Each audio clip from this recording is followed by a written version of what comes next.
এই গদিটাতে কোনো নোংরামু যাতে না হয়, এটা আমি চাই।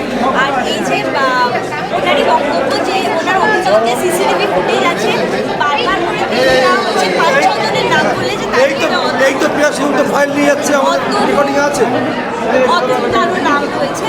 তো সেখানে দাঁড়িয়ে কি বলবেন যে উনি পুলিশের কাছে আমাকে তুমি একটা জিনিস বলো, উনি বারবার যে বেরিয়ে যাচ্ছেন লাফিয়ে, সেটা কি উনি পারেন? একটা মিটিং তো উনি ডেকেছেন, কিন্তু তাই বলে একজন মহিলার দিকে তো বারবার কেউ তেড়ে যায়নি তো। ওনাকে তো জিজ্ঞেস করা হচ্ছে, উনি যদি সবটাই মনে করেন যে ওনার উপরে অ্যালিগেশন বা ওনার উপরে ইয়ে করছে কিছু, তাহলে তো উনি তো ওনারা অ্যাকচুয়ালি তো উত্তর দেওয়ার নেই কিছু, কারণ উনি তো জানেন উনি সব রকমভাবে 2 নম্বরই করে ফেলেছেন। উনি যদি কাউকে একজনকে ভগবান ডিক্লেয়ার করছেন কিছুদিন আগে, উনি তো জানেন যে এই ওয়ার্ডটা তো উনি ফিরিয়ে নিতে পারবেন না, ওটা তো মিডিয়াতে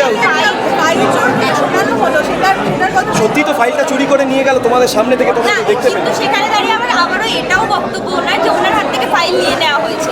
কিন্তু আমি যতটুকু দেখেছি উনি এখান থেকে বেরোনোর সময় ফুটেজ আমার কাছে আছে, এটা শো কর, বেরিয়ে যাচ্ছেন উনি, এটা শো কর, এটা আমার তো বেরিয়ে যাচ্ছেন ফাইল হাতে আছে, প্রেসের কাছে আছে, এই ভিডিও প্রত্যেকটা প্রেসের কাছে আছে।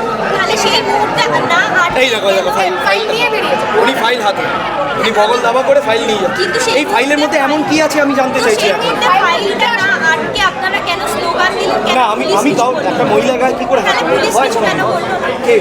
পুলিশ তো আমরাও যেমন ভেবা চাকাকে গেছি, পুলিশও বুঝতে পারছেন না। উনি হঠাৎ করে এক সেকেন্ড উনি হঠাৎ করে ফাইলটা কেন নিতে আসবেন, এটাই তো আমার মাথায় আসছে না। এমন কি তথ্য লুকিয়ে আছে ফাইলের মধ্যে যেটা নেওয়ার জন্য উনি তৃতীয়বার উপরে উঠে এলেন ফাইলটা নেওয়ার জন্য, এটাই আমার মাথায় আসছে।